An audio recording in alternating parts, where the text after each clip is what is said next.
Every year when a new Call of Duty title drops, everyone's main goal is to level up as fast as possible. Lucky for us this year, Sledgehammer Games have filled Call of Duty Vanguard with so many different ways of getting a ton of XP. In today's video, I'm going to cover all of the best ways in which you can gather that XP so that you can hit max rank and unlock everything in the game as quickly as possible. So let's start off with something that isn't so much new in COD Vanguard, but it's definitely been pushed to the limit in terms of the amount of XP that you can get, and that is challenges. So from your multiplayer menu, you can see here, if you go to the challenges area at the top here, and then click career, that's all we currently have at the moment in terms of our challenge list. When you come in here, you'll be given 10 kind of areas of challenges. So if I, for example, click this boot camp one, which is a fairly simple list of challenges, we've got simple things like win 10 matches, get 3 kills without dying 20 times, kind of fairly simple stuff. Each of these net you a nice amount of XP. So all you have to do is, when you're playing the multiplayer of COD Vanguard, just focus yourselves onto potentially a single challenge every game or so. Maybe next game that I go into, I'm going to try and get some mounted kills, because I've not done any so far. It's not really something I tend to use as part of my playstyle. But now that I know there's a challenge for it that can net me 1000 XP, I will definitely be going for it. Then, to make this even better, if you complete all of the challenges within an area, you'll complete the overall challenge for that area. So, completing all 6 of the ones in here gives me the boot camp challenge completed, which nets me a pretty nice little calling card of all the little army men walking forward, as well as 10,000 XP. Which is pretty damn awesome. The challenges don't stop there though, because in COD Vanguard, Sledgehammer have built on the operator system, which the previous couple of games kind of introduced. In previous games, picking your operator just meant basically changing what your guy looked like. However, in COD Vanguard, choosing a different operator allows you to level up the operator and unlock challenges, get more XP. Let me explain it. Every operator has a level. So as we level up Wade, for example, I'm going to gain unlocks every single time I get through a rank with him. Certain unlocks you get from the operators are simply bulk XP, so 2,500 XP for getting into level 13, let's keep going, 3,000 XP for getting into level 18, let's keep going, okay, and then level 20 is the max. When I've max ranked Wade, it means I'll then move on to a different operator rather than just sticking with the same one. This is something I would never think of doing in a previous COD title because there was no incentive to do so. But there is in this game, so make sure you're swapping operator. The next addition to the operators are the favourite weapons. So every operator in the game has a favourite weapon, and if you use that weapon while using that operator, you'll gain bonus XP both for that weapon as well towards your overall rank. So sticking with Wade here, his favourite weapon is the Type 100. So if I was to use the Type 100, I'd be getting all that bonus XP for free. And the final addition to operators, I mentioned the challenges weren't over. Every operator has operator challenges. We can see them here. So for example, get 50 hipfire kills as Wade, get 10 wins as Wade, get 10 fire kills as Wade.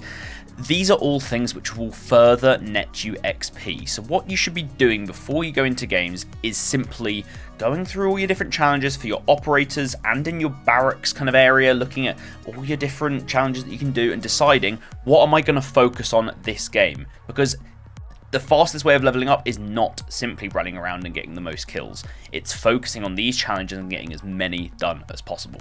Next up, let's talk weapons, because as we know, as you use a weapon, you'll gain weapon XP for that weapon, and that's not really what this video is about, but I just wanted to simply mention that every time you level up a weapon, so for example, my STG here is level 21, when this weapon goes to level 22, I'll gain a bonus little bit of XP in that match. And this is a very important thing to understand.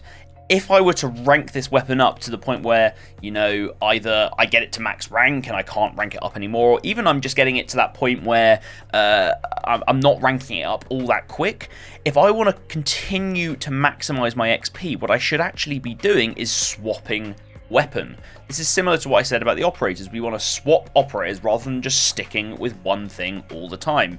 Especially in COD, everyone likes to just stick with a certain weapon, a certain style, and just go with that, and that's how they want to just play the game. Well, in COD Vanguard, that's not the way to do it. Swap weapon, go to a weapon you've never used, get 10 levels on it, and you've got 10 bonus bits of XP from leveling it up. A little known extra tip for your weapons is that every weapon comes with a special attachment that will actually just give you more XP. Let me show you. I've got it unlocked on the combat shotgun. If you come into the gunsmith and go to the kit area, you'll find at some point during the leveling a kit called Surplus, which gives you extra kill XP. So every time you kill someone, you get additional XP. I haven't looked into exactly how much extra XP this gives you. Some people have said it's like double, some people have said it's like 1.5 times. I haven't exactly checked all that, but this is just another avenue to get more XP. And with the gunsmith being so vast, you can afford to put on this as your kit and just not run a different kit, especially when you're in the leveling. When you're focusing on winning games, yeah, maybe put something else on. But for the leveling process, Surplus is literally free XP. Lastly, let's talk about game modes, because the game mode that you pick will define kind of how much XP there really is to gain. And this really stems from how much action there is and what avenues you can gain that XP from. So if you click the filter here and come to where you can select what game modes you want to play, as well as the new combat pacing, we can start to decide, well, what do we really want? Firstly, I would recommend that you stick to the objective game modes, and specifically the respawn objective game modes. So search and destroy, unless you're an absolute beast, you're probably not going to be XP farming that well in it. Free for all and TDM I would remove. Kill confirms kind of here and there. I would stick to the domination, patrol, and hardpoint game modes, ones where there's these objectives that you can run onto. You can actively go to capture those objectives and gain extra XP. Combat pacing. It's very easy for me to say, just go and put this on Blitz. Blitz combat pacing is for a chaotic and target-rich experience. Target-rich meaning there's lots of enemies, lots of engagements. You know, we're getting those 12v12 games, and if you can pop off in a Blitz game and you're playing well, then you're naturally going to get more kills than in, say, an assault or a tactical-based game. But this comes with a bit of a caveat, and that's that you might just not be good enough to really play in Blitz. Sometimes you're having a bit of an off game, a bit of an off day, and you won't be able to keep up with the pace of Blitz. So at that point, I would say come down to Assault. But definitely, if you're trying to gain the most XP, stick to Blitz or Assault. Blitz if you're feeling daring, Assault if you want to kind of chill out a bit more and play a bit more consistently. Let's also talk about hardcore. I haven't actually played hardcore in this game before, but many people who are very much committed to leveling up as quickly as possible swear by hardpoint.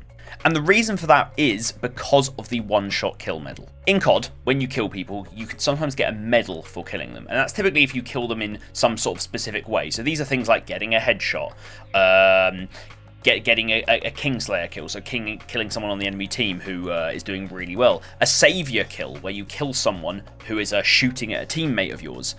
And the other one is a one-shot kill, which is typically something which you only get on snipers in the core game modes. But in hardcore, you can get one-shot kill medals on basically any gun, as long as you're hitting people in like the upper torso. And this nets a crazy amount more XP. So I would highly recommend that you go give hardcore a try. Honestly, in this game, there isn't too much difference, because in core, you kill people so damn quick that hardcore doesn't feel too off pace from the normal game. And yeah, there's a lot to be gained in hardcore from those one-shot kill medals. It can really add up, and yeah, it's just another way that you can get that XP rolling. Yeah, so try out hardcore and see how it feels for you. Now, performing well game to game and getting a lot of kills will also net you a lot of XP, so if you want to make sure your game's running as smooth as possible with the highest FPS and visibility, therefore netting you more kills, check out my video over here where I cover the best graphics settings for COD Vanguard right now. Honestly, you can't be using any settings but these.